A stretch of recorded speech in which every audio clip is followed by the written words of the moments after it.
reading, Because of You, John Lewis, The True Story of a Remarkable Friendship by New York best-selling author Andrea Davis Pinkney. Illustrated by Keith Henry Brown. It says right here on the sign that the boy is holding, it says, "Thank you, Representative John Lewis. You have shown me how to have courage, raw courage. Selma was the turning point." Ooh, we're going to learn about Selma. I gave you guys a little bit of the story. Now you get to hear the whole story. Okay? Because of You, John Lewis. His name is as bright as the dawn filled with stars. Tiber Faw. He wakes with a dream that sets the sky in motion. Tiber whispers his wish. I want to meet John Lewis. I want to shake his hand. I want to tell that congressman exactly who I am. Me, Tiber, that beautiful name, sings with the music of possibility.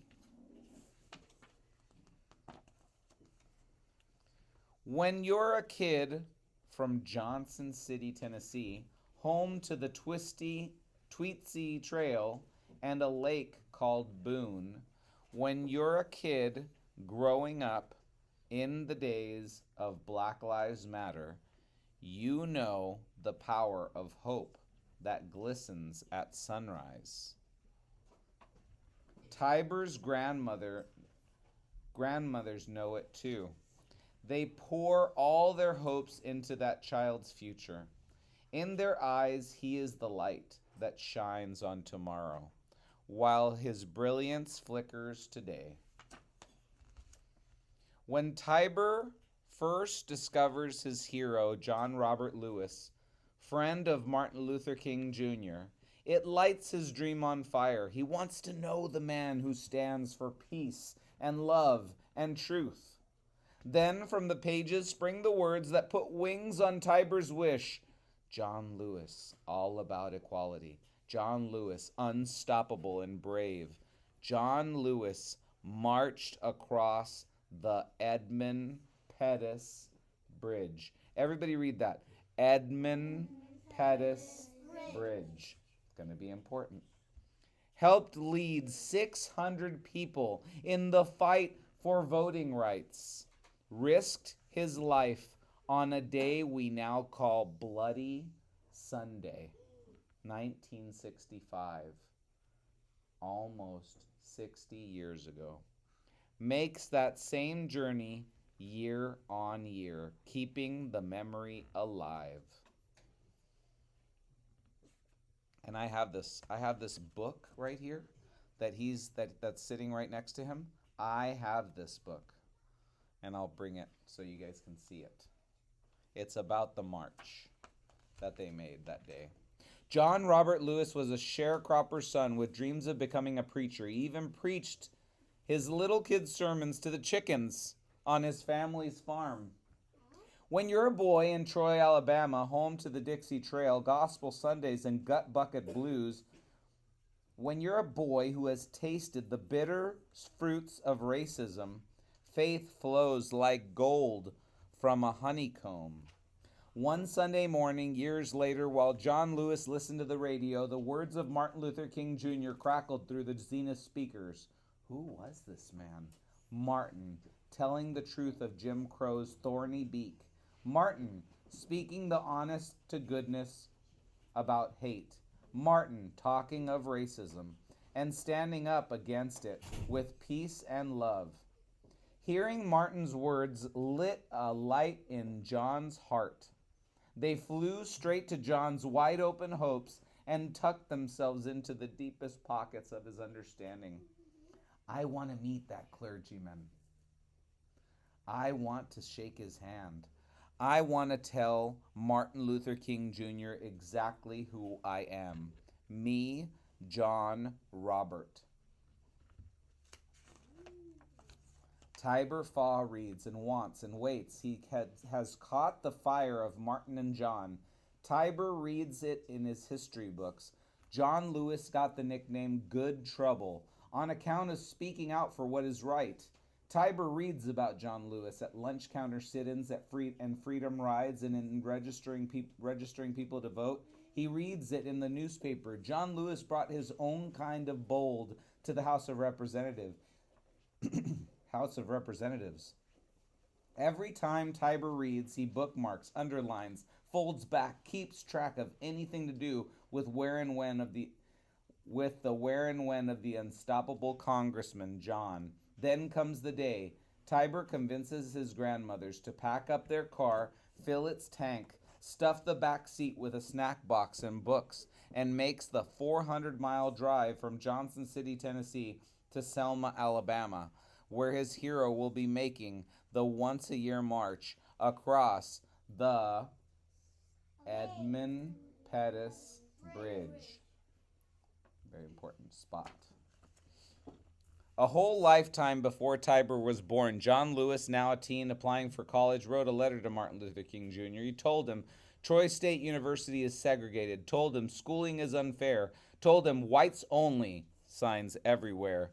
John asked Martin what to do about Jim Crow's crooked croon in the segregated, prejudiced state of Alabama.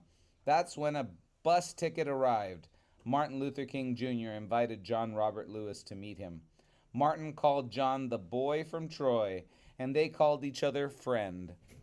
In time, John and Martin came together, arm in arm, heading in the same direction with the many men and women of the movement.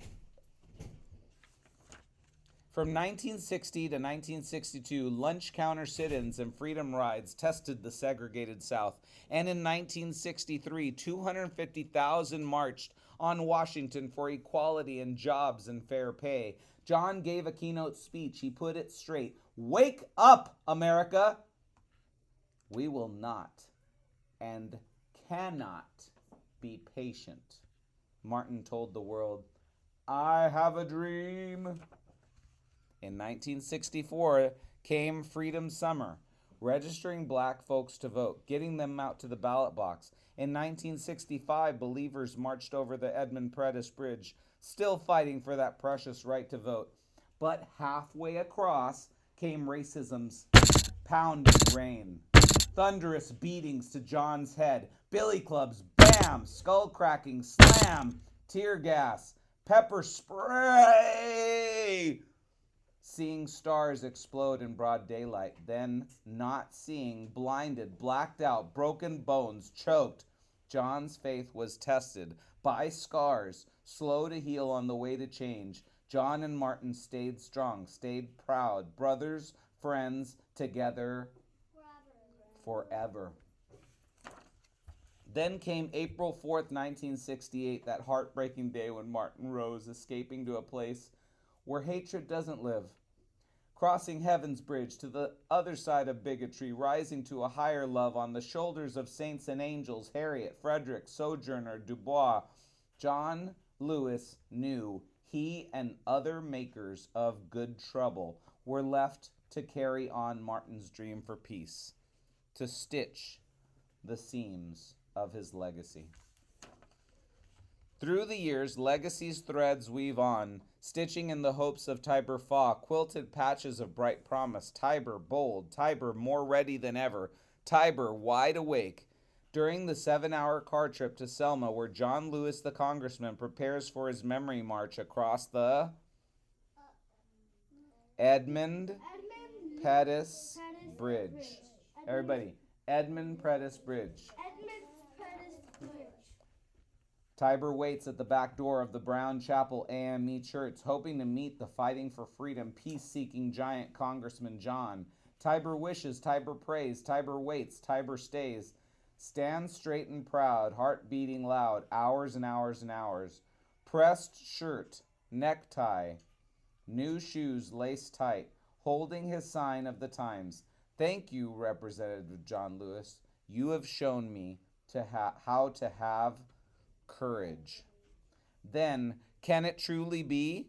Yes, here, really here, a beautiful miracle.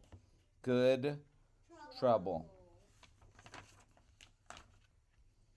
Shake, shake, shaking. Tiber Faw is shaking John Lewis's hand. They talk, they hug. Tiber trembles from the deep down knowing that his dream has come true. Right then, at that spot, Congressman John invites Tiber, who has come all the way from Tennessee, to make that trip across the Edmund Pettus Bridge, walking next to him. As the new friends walk, they rise on the wings of every wade in the water that has crossed the bridge before, and whose echo still whispers a sweet refrain. Praises be, people, praises be. Together, Tiber Faw and Congressman John Lewis bridge the legacy that has spanned from Jim Crow's screech to I've a Dream and to Black Lives Matter. Yes, they do. John and Tiber flutter up, up, up, straight to the heart and soul of Lift Every Voice and Sing. There are those who believe that deep down, Congressman John knew he needed a kid with brand new shoes and sturdy laces tied tight for walking ahead, ready to take the next steps on freedom's journey, ready to follow in Legacy's footsteps by leading with his own brave feet, ready to reach.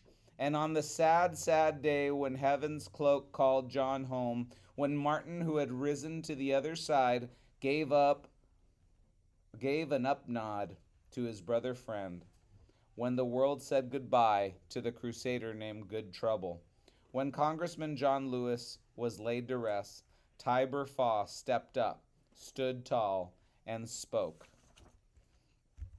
From the Ebenezer Baptist Church where Martin had his pulpit, Tiber delivers his hero's favorite poem, Invictus. Brings those words ahead like the sun rising on a bright horizon. Yes, Tiber does. Speaks about courage, speaks about strength, speaks about the determination of moving past doubt. Invictus, all about being the master of your fate.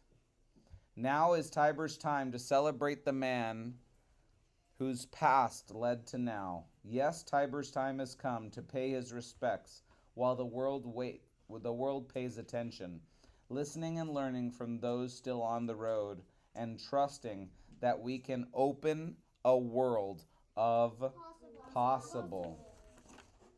On that same day, President Obama celebrates possibilities truth. Because of you, John Lewis, I stand here today. Tiber from Tennessee, he knows it too. Because of you, John Lewis, we shall not be moved. Because of you, John, we can all look to the sky. We can all rise up. We all can fly. Do you see it up there? The wide, wide blue? Because of you, and you, and you. We will lace new shoes, cross big bridges, wake up, wish, and march toward a brighter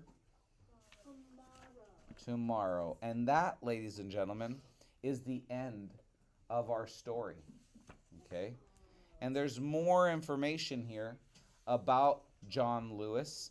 There are pictures of him in jail when he was jailed with Martin Luther King.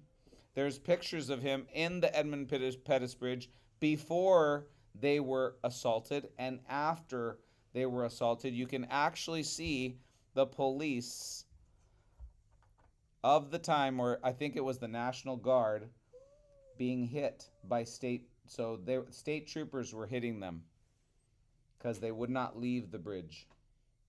They were there for freedom. Here he is receiving the Medal of Freedom. Speaking of freedom, there's President Obama right there giving that medal to him. And the last thing I'd like to read to you before the end of the book is called Invictus. It is John Lewis's favorite poem. It reads, and the author is William Ernest Henley. Out of the night that covers me, black as the pit from pole to pole, I thank whatever gods may be for my unconquerable soul. In the fell clutch of circumstance, I have not winced nor cried aloud. under the bludgeonings of chance. My head is bloody, but unbowed. Beyond this place of wrath and tears looms but the horror of the shade, and yet the menace of the years finds and shall find me still unafraid. It matters not how strait the gate, how charged with punishments the scroll. I am the master of my fate. I am the captain of my soul. Ladies and gentlemen, thank you for reading this book with me. You guys did a great job.